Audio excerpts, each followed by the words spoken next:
G'day, I'm Stephen Page from Page Provan Family and Fertility Lawyers, and today I'm talking about surrogacy in Western Australia. If you're an old tragic of repeats on TV like I am, you might have seen the old BBC show Yes Minister. This was a satire about politics between a minister and a public servant, and the public servant's name was Sir Humphrey Appleby. Why I mention this in the context of Western Australia is I think it really accurately describes the situation of surrogacy in Western Australia.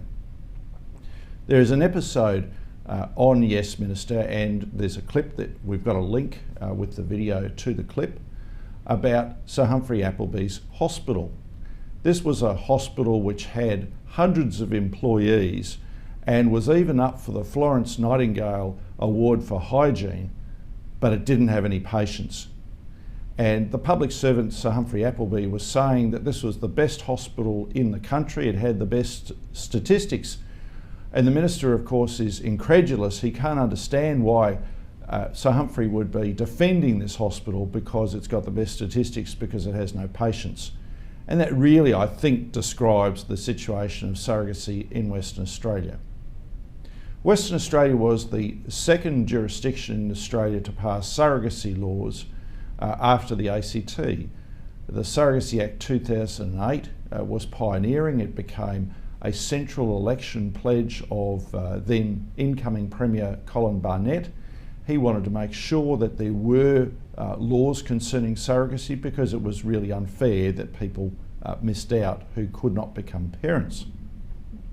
But the model in Western Australia is really restrictive, and it's so restrictive that the statistics speak for themselves. As best I can calculate it, there is one child a year born in Western Australia through surrogacy, but for Western Australian residents, somewhere between 22 and 27, the number varies year by year, go overseas. So 1 out of 22 or 27 are born in Western Australia through surrogacy to those born to WA residents overseas. So to undertake surrogacy in Western Australia is really limited. You can only be a single woman in a lesbian relationship or in a heterosexual relationship. So one of those three relationships will work: single women, a couple in a heterosexual relationship, or a couple in a lesbian relationship. If you are transgender or non-binary, good luck about whether you fit in or not. If you are a single man or in a gay relationship, tough luck, you miss out.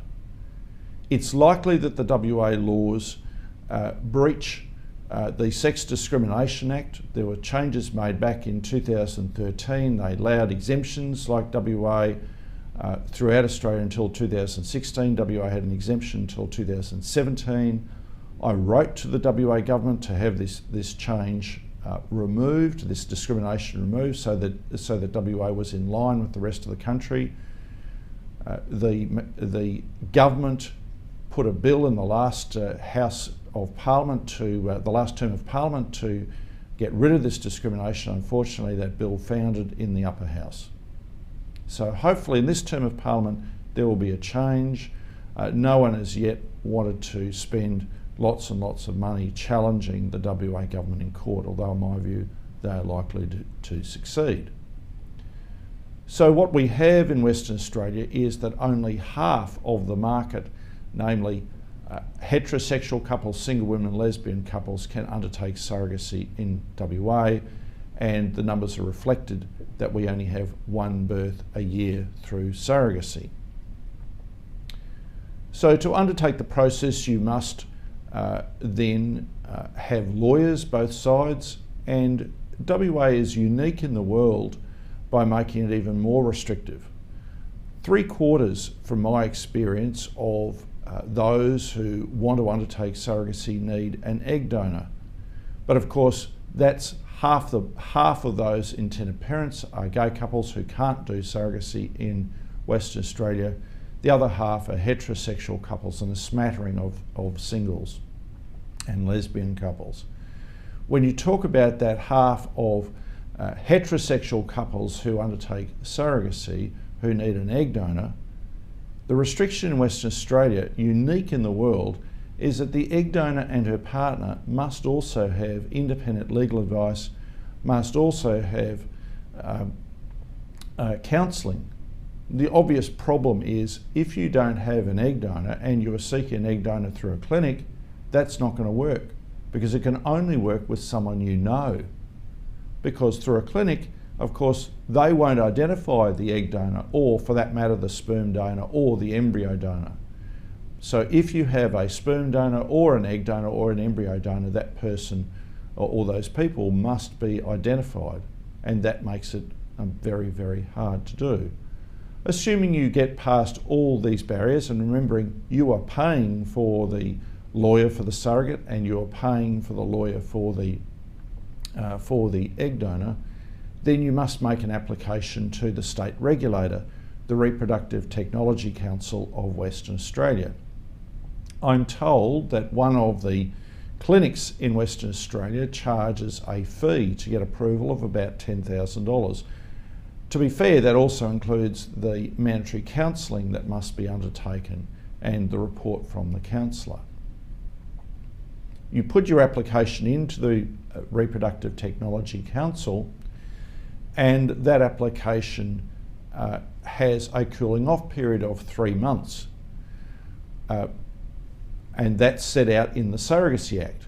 The problem about that approach is that there is an assumption, well, we need everyone to cool off because the surrogate might be taken advantage of. What's the problem? Well, the 3 months is the legislated time frame, but the feedback I've received from at least one disgruntled intended parent who decided after getting approval it was all too hard and to pack up and go to California, where he said it was a lot easier to do, is that 3 months extends out to 6 months. And the response from that parent was, well, we in WA are crazy. We make it so hard, and yet we go over to California where it's so easy by comparison. So once you've got the RTC approval, you can then proceed. You can then obtain your surrogate getting pregnant, and at the end of the process, you go off to the Family Court of Western Australia and obtain a parentage order. A parentage order makes sure that you are the parent or parents, because it's a transfer of parentage from the surrogate, and if she has a partner, her partner as well. There are restrictions in Western Australia as to the form of surrogacy that can be undertaken. So one must be careful about that. You can't, as I understand it, undertake traditional surrogacy in Western Australia. So again, another restriction. Another restriction that exists in Western Australia is, like other states, that surrogacy must be non-commercial. But when one looks at the definition of what that means under the Surrogacy Act, one sees that it is much more restrictive than interstate. The jargon that's used under the Surrogacy Act is that you can't engage in a surrogacy arrangement that is for reward. It's a criminal offence to do so. And you can't get advice from a lawyer in WA that might be for a surrogacy arrangement that is for reward, that is local or overseas. Now, I've advocated for an abolition of that law, that other law, and I've advocated for greater flexibility with what is the definition of a surrogacy arrangement that is for reward. The current, there has been a surrogacy review. It didn't recommend any change to the professional advisors law. It said that the law concerning surrogacy arrangement that is for reward was roughly equivalent to New South Wales and Queensland. I disagree with that, and I'll give you an example in a minute. Nevertheless, the government is reviewing the situation with surrogacy, and I expect that in this term of Parliament there will be a bill. I don't know what's going to be in that bill and how it will change the experience of surrogacy for Western Australian residents.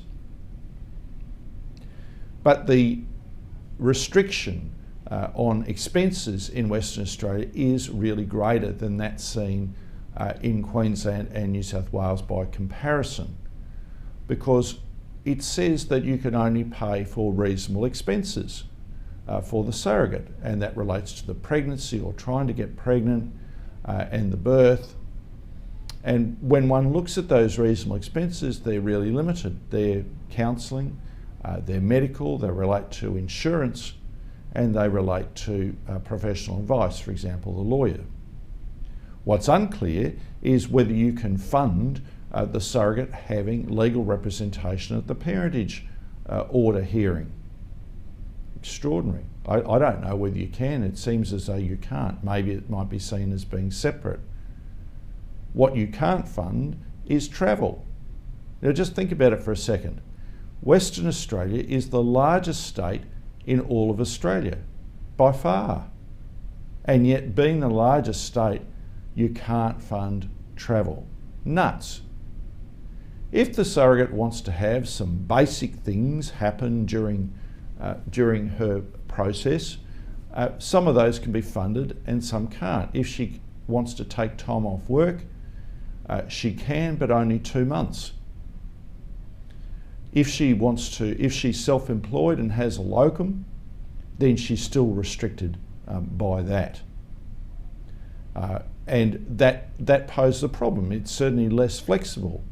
She can't, for example, pay for massages during pregnancy and have the expectation that that'll be met by the intended parents. She can't get childcare and expect that that will be met by the intended parents. It can't, it's unlawful. She can't get acupuncture, for example, and expect that that will be met by the intended parents. So what one then sees is a great restriction on the ability to have surrogacy undertaken in Western Australia, and the ripple effect applies interstate. If you have a WA surrogate but intended parents living interstate, and treatment, for example, is occurring interstate, then the intended parents can't pay for the travel. Whilst it's lawful, for example, in Queensland or New South Wales, it's not lawful in Western Australia to pay for the travel. Western Australia restricts surrogacy treatment, the IVF, to occur in Western Australia. So WA residents who want to do a domestic surrogacy journey can't do IVF somewhere else, for example in Sydney or Brisbane. They just can't. So there is another restriction, and the restriction in Western Australia as to the use of donor gametes, so sperm or eggs, is the most restrictive in the country. A donor can only be a donor if they have provided the sperm or eggs to a maximum of 5 families worldwide. Now you immediately think, okay, that's 5 plus the donor's family. No, that's the donor's family plus another 4 worldwide. So it becomes very hard to import eggs or sperm into Western Australia, let alone the restriction under the Surrogacy Act to have in effect a known donor sign up to the deal. So surrogacy is possible in Western Australia. When I talk to my WA colleagues, they certainly say that the process works well. But in my view, yes, it works well if you fit these extremely narrow parameters. If you fit within those, great. If you don't, you're going to be like most other WA people and either undertake a surrogacy journey in Queensland or New South Wales in particular, both of which have some flexibility with jurisdiction, or more likely go overseas. And the issue for WA people going overseas is that there is some view that says, well, you can't go overseas. There's no restriction in going overseas because commercial surrogacy laws apply overseas to those living in Queensland, New South Wales or the ACT. Well, not so. The criminal code in Western Australia makes plain that if an element of the offence occurs in Western Australia, then the offence is committed in Western Australia. In other words, if you enter into a surrogacy arrangement that is for reward, that is an overseas surrogacy arrangement that would exceed the terms in Western Australia, then you potentially commit the offence in Western Australia. It is possible for people in Western Australia to undertake surrogacy overseas, but the immediate problem, evident from what I've said in this video, is you can't get advice from a WA lawyer. You've got to go outside WA to do so. And I'll give you a simple example of how difficult the process can be going overseas. It doesn't mean that it can't be done, it just means that there's this narrow pathway through a minefield. And the example I'll give is Canada. Canada is an altruistic regime. It's unlawful in Canada to pay a surrogate a fee. You can go to jail for it. However, surrogates are paid for expenses. And two sets of expenses that come up that would make the agreement unlawful in Western Australia are these. The first is, Canada is a very big place. If, for instance, you're going to fly from Calgary to Toronto, it's 5 hours, or to put it in the equivalent, from Brisbane or the Gold Coast to Perth. And that's not the full extent of the country. So it's common in Canada to provide for travel. In fact, in every Canadian surrogacy arrangement I've seen, there is a reference to travel expenses for the surrogate. But to do that in WA is an offence. The other is snow shoveling. It's a sad feature of life in Canada, or an expected feature of life, I should say, that in winter it snows, quite unlike most of Australia and certainly unlike WA. What we don't want is to have a pregnant surrogate shoveling snow. So every surrogacy agreement that I've seen from Canada, without exception, has provided for her to pay for someone to shovel snow at her place. That's not provided for by any flexible regime in WA. And therefore, on its face, would be a surrogacy arrangement that is for award. Therefore, for WA residents, it can be possible to undertake surrogacy overseas, including in Canada, lawfully, but as I said, there is a very narrow pathway through the minefield that is WA surrogacy law. Please, if you're in WA and you're contemplating surrogacy, get legal advice right at the beginning. The law is incredibly restrictive, as I think I've illustrated in this video. You may be able to do it at home, more likely you will do it somewhere else. If you do it somewhere else, you don't want to trip up committing an offence under WA law. Thank you.